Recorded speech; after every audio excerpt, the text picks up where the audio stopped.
고린도전서 14장. 사랑을 추구하십시오. 신령한 은사를 열심히 구하십시오. 특히 예언하기를 열망하십시오. 방언으로 말하는 사람은 사람에게 말하는 것이 아니라 하나님께 말하는 것입니다. 아무도 그것을 알아듣지 못합니다. 그는 성령으로 비밀을 말하는 것입니다. 그러나 예언하는 사람은 사람들에게 말하는 것입니다.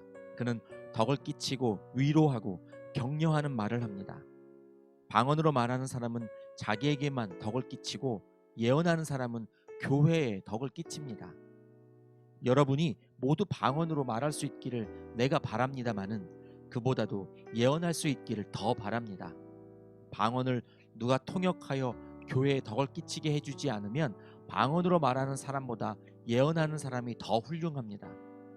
형제자매 여러분, 내가 여러분에게로 가서 방언으로 말하고 계시나 지식이나 예언이나 가르침을 전하는 방식으로 말하지 않는다면 여러분에게 무슨 유익이 되겠습니까?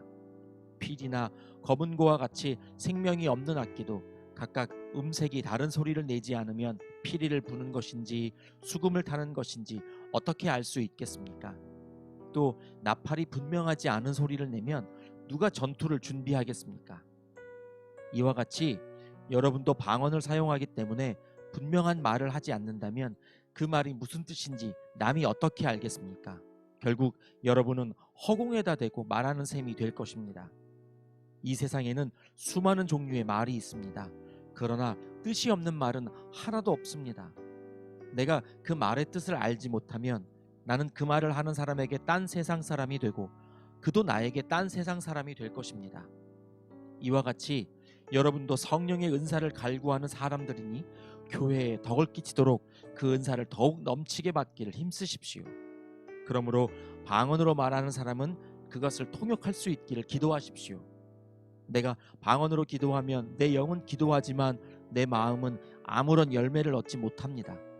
그렇다면 어떻게 해야 하겠습니까? 나는 영으로 기도하고 또 깨친 마음으로도 기도하겠습니다.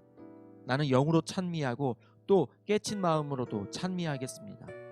그렇지 않고 그대가 영으로만 감사를 드리면 갓 믿기 시작한 사람은 그것이 무슨 뜻인지를 알아듣지 못하므로 어떻게 그 감사 기도에 아멘 하고 말할 수 있겠습니까? 그대가 훌륭하게 감사 기도를 드린다고 해도 다른 사람에게는 덕이 되지 않습니다. 나는 여러분 가운데 누구보다도 더 많이 방언을 말할 수 있음을 하나님께 감사합니다. 그러나 나는 방언으로 만마디 말을 하기보다도 다른 사람을 가르치기 위하여 나의 깨친 마음으로 교회에서 5마디 말을 하기를 원합니다. 형제자매 여러분, 생각하는 데는 아이가 되지 마십시오. 악에는 아이가 되고 생각하는 데는 어른이 되십시오. 율법에 이렇게 기록되어 있습니다. 주님께서 말씀하시기를 내가 방언을 하는 사람의 혀와 딴 나라 사람의 입술로 이 백성에게 말할지라도 그들은 나의 말을 듣지 않을 것이다 하셨습니다. 그러므로 방언은 신자들에게 주는 표징이 아니라 불신자들에게 주는 표징이고 예언은 불신자들에게 주는 것이 아니라 신자들에게 주는 것입니다. 온 교회가 한자리에 모여서 모두가 방언으로 말하고 있으면 갓 믿기 시작한 사람이나 믿지 않는 사람이 들어와서 듣고 여러분을 미쳤다고 하지 않겠습니까? 그러나 모두가 예언을 말하고 있으면 갓 믿기 시작한 사람이나 믿지 않는 사람이 들어와서 듣고 그 모두에게 질책을 받고 심판을 받아서 그 마음속에 숨은 일이 드러나게 됩니다. 그래서 그는 엎드려서 하나님께 경배하면서 참으로 하나님께서 여러분 가운데 계십니다 하고 환히 말할 것입니다. 그러면 형제자매 여러분, 어떻게 해야 하겠습니까? 여러분이 함께 모이는 자리에는 찬송하는 사람도 있고 가르치는 사람도 있고 하나님이 계시를 말하는 사람도 있고 방언으로 말하는 사람도 있고 통역하는 사람도 있습니다. 모든 일을 남에게 덕이 되게 하십시오. 누가 방언으로 말할 때에는 둘 또는 많아야 셋이서 말하되 차례로 말하고 한 사람은 통역을 하십시오. 통역할 사람이 없거든 교회에서는 침묵하고 자기에게와 하나님께 말하십시오. 예언하는 사람은 둘이나 셋이서 말하고 다른 이들은 그것을 분별하십시오. 그러나 앉아있는 다른 사람에게 계시가 내리거든 먼저 말하던 사람은 잠잠하십시오. 여러분은 모두 한 사람씩 한 사람씩 예언을 할 수 있습니다. 그래야 모두가 배우고 권면을 받게 됩니다. 예언하는 사람의 영은 예언하는 사람에게 통제를 받습니다. 하나님은 무질서의 하나님이 아니라 평화의 하나님이십니다. 성도들의 모든 교회에서 그렇게 하는 것과 같이 여자들은 교회에서는 잠자코 있어야 합니다. 여자에게는 말하는 것이 허락되어 있지 않습니다. 율법에서도 말한 대로 여자들은 복종해야 합니다. 배우고 싶은 것이 있으면 집에서 자기 남편에게 물으십시오. 여자가 교회에서 말하는 것은 자기에게 부끄러운 일입니다. 하나님의 말씀이 여러분에게서 났습니까? 또는 여러분에게만 내렸습니까? 누구든지 자기가 예언자이거나 성령을 은사로 받은 사람이라 생각하거든 내가 여러분에게 써보내는 이 글이 주님의 명령이라는 것을 알아야 합니다. 누구든지 이것을 인정하지 않으면 그 사람도 인정을 받지 못할 것입니다. 그러므로 나의 형제자매 여러분, 예언하기를 열심히 구하십시오. 그리고 방언으로 말하는 것을 막지 마십시오. 모든 일을 적절하게 하고 질서 있게 해야 합니다. 고린도전서 15장. 형제자매 여러분, 내가 여러분에게 전한 복음을 일깨워 드립니다. 여러분은 그 복음을 전해받았으며 또한 그 안에 서 있습니다. 내가 여러분에게 복음으로 전해드린 말씀을 헛되이 믿지 않고 그것을 굳게 잡고 있으면 그 복음을 통하여 여러분도 구원을 얻을 것입니다. 나도 전해받은 중요한 것을 여러분에게 전해드렸습니다. 그것은 곧 그리스도께서 성경대로 우리 죄를 위하여 죽으셨다는 것과 무덤에 묻히셨다는 것과 성경대로 사흘날에 살아나셨다는 것과 게바에게 나타나시고 다음에 12 제자에게 나타나셨다고 하는 것입니다. 그 후에 그리스도께서는 한 번에 500명이 넘는 형제자매들에게 나타나셨는데 그 가운데 덜어는 세상을 떠났지만 대다수는 지금도 살아 있습니다. 그 다음에 야고보에게 나타나시고 그 다음에 모든 사도들에게 나타나셨습니다. 그런데 맨 나중에 다리 차지 못하여 난 자와 같은 나에게도 나타나셨습니다. 나는 사도들 가운데서 가장 작은 사도입니다. 나는 사도라고 불릴 만한 자격도 없습니다. 그것은 내가 하나님의 교회를 박해했기 때문입니다. 그러나 나는 하나님의 은혜로 오늘의 내가 되었습니다. 나에게 베풀어 주신 하나님의 은혜는 헛되지 않았습니다. 나는 사도들 가운데 어느 누구보다도 더 열심히 일하였습니다. 그러나 이렇게 한 것은 내가 아니라 나와 함께 하신 하나님의 은혜입니다. 그러므로 나나 그들이나 할 것 없이 우리는 이렇게 전파하고 있으며 여러분은 이렇게 믿었습니다. 그리스도께서 죽은 사람 가운데서 살아나셨다고 우리가 전파하는데 어찌하여 여러분 가운데 더러는 죽은 사람의 부활이 없다고 말합니까? 죽은 사람의 부활이 없다면 그리스도께서도 살아나지 못하셨을 것입니다. 그리스도께서 살아나지 않으셨다면 우리의 선포도 헛되고 여러분의 믿음도 헛될 것입니다. 우리는 또한 하나님을 거짓되이 증언하는 자로 판명될 것입니다. 그것은 죽은 사람이 살아나는 일이 정말로 없다면 하나님께서 그리스도를 살리지 아니하셨을 터인데도 하나님께서 그리스도를 살리셨다고 하나님에 대하여 우리가 증언했기 때문입니다. 죽은 사람들이 살아나는 일이 없다면 그리스도께서 살아나신 일도 없었을 것입니다. 그리스도께서 살아나지 않으셨다면 여러분의 믿음은 헛된 것이 되고 여러분은 아직도 죄 가운데 있을 것입니다. 그리고 그리스도 안에서 잠든 사람들도 멸망했을 것입니다. 그리스도 안에서 우리가 바라는 것이 이 세상에만 해당되는 것이라면 우리는 모든 사람 가운데서 가장 불쌍한 사람일 것입니다. 그러나 이제 그리스도께서는 죽은 사람들 가운데서 살아나셔서 잠든 사람들의 첫 열매가 되셨습니다. 한 사람으로 말미암아 죽음이 들어왔으니 또한 한 사람으로 말미암아 죽은 사람의 부활도 옵니다. 아담 안에서 모든 사람이 죽는 것과 같이 그리스도 안에서 모든 사람이 살아나게 될 것입니다.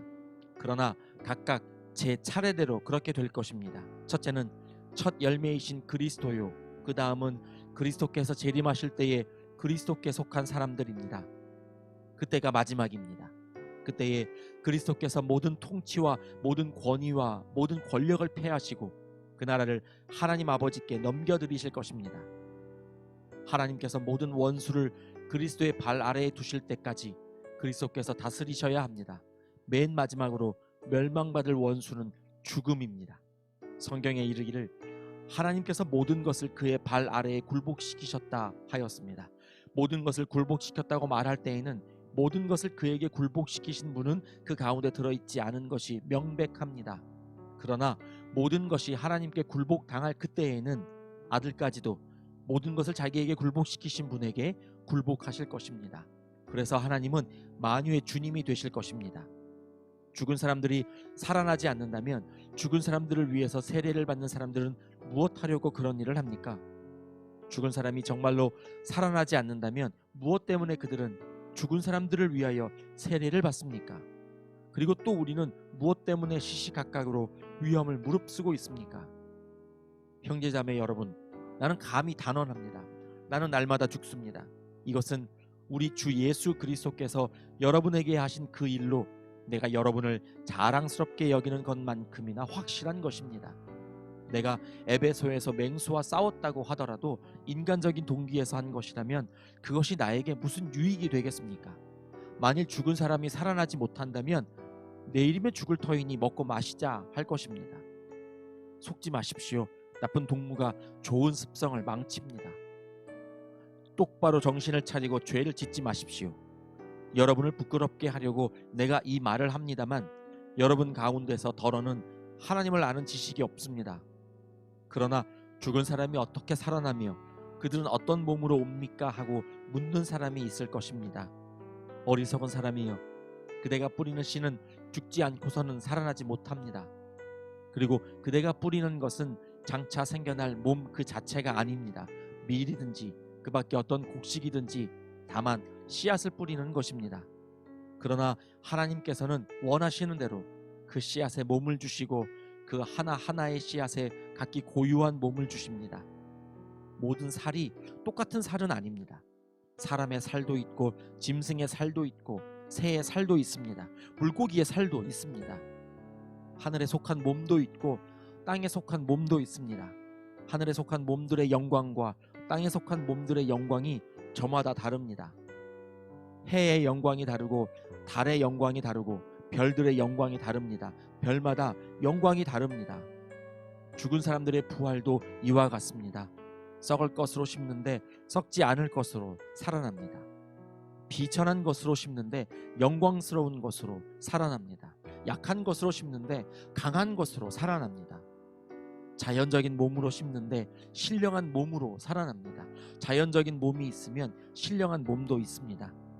성경에 첫사람 아담은 산영이 되었다고 기록한 바와 같이 마지막 아담은 생명을 주시는 영이 되셨습니다. 그러나 신령한 것이 먼저가 아닙니다. 자연적인 것이 먼저요, 그 다음이 신령한 것입니다. 첫 사람은 땅에서 났으므로 흙으로 되어 있지만 둘째 사람은 하늘에서 났습니다.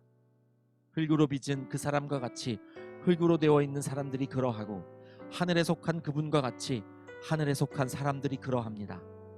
흙으로 빚은 그 사람의 형상을 우리가 입은 것과 같이 우리는 또한 하늘에 속한 그분의 형상을 입을 것입니다. 형제자매 여러분, 내가 말하려는 것은 이것입니다. 살과 피는 하나님 나라를 유산으로 받을 수 없고 썩을 것은 썩지 않을 것을 유산으로 받지 못합니다. 보십시오. 내가 여러분에게 비밀을 하나 말씀드리겠습니다. 우리가 다 잠들 것이 아니라 다 변화할 터인데 마지막 나팔이 울릴 때에 눈 깜빡할 사이에 호련히 그렇게 될 것입니다. 나팔 소리가 나면 죽은 사람은 썩어 없어지지 않을 몸으로 살아나고 우리는 변화할 것입니다. 썩을 몸이 썩지 않을 것을 입어야 하고 죽을 몸이 죽지 않을 것을 입어야 합니다. 썩을 이 몸이 썩지 않을 것을 입고 죽을 이 몸이 죽지 않을 것을 입을 그때에 이렇게 기록한 성경 말씀이 이루어질 것입니다. 죽음을 삼키고서 승리를 얻었다. 죽음아, 너의 승리가 어디에 있느냐? 죽음아, 너의 독침이 어디에 있느냐? 죽음의 독침은 죄요, 죄의 권세는 율법입니다. 그러나 우리 주 예수 그리스도를 통하여 우리에게 승리를 주시는 하나님께 우리는 감사를 드립니다. 그러므로 나의 사랑하는 형제자매 여러분, 굳게 서서 흔들리지 말고 주님의 일을 더욱 많이 하십시오. 여러분이 아는 대로 여러분의 수고가 주님 안에서 헛되지 않습니다. 고린도전서 16장.